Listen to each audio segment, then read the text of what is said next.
نصر قومك الحق، وقال ربكم ادعوني استجب لكم.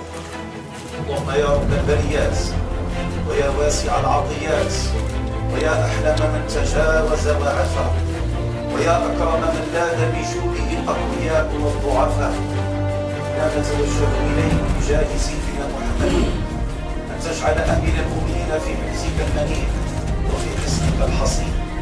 اللهم اجعل أمير المؤمنين وصدق الرسول الأمين مولانا محمد السادس أن تجود عليه بعناية. اللهم اجعل ونحن في كنف ذكرى الهجرة النبوية الشريفة أن تجعل حلولها بحلول اليمن والأمان والسلامة والاطمئنان. اللهم احفظه في وديعته صاحبه الرشيد صاحب السمو الملكي الأمير مولى رشيد، واحفظه في كافة أسرته الملكية الشريفة، وتغمد برحمتك الواسعة الملكين المجاهدين مولانا محمد الخامس ومولانا الحسن الثاني، واجعلهما في مقعد صدق مع النبيين والصديقين والشهداء والصالحين وحسن أولئك رفيقا.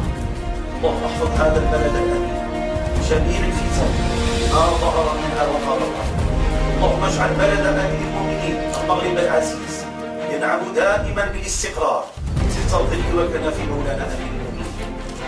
الهي يا عماد من امن بفضلك، اجعل كل من حظي بثقه امير المؤمنين. اللهم وفقنا للسير في منهج امير المؤمنين، واجعلنا جميعا على جلب رضاه عاملين، واجعل يا رب تمسكنا والتفافنا وحبنا بأمير المؤمنين مستمدا من محبة الرسول التي توصل إلى محبة الله. آمين. من أحبه أحبه الله.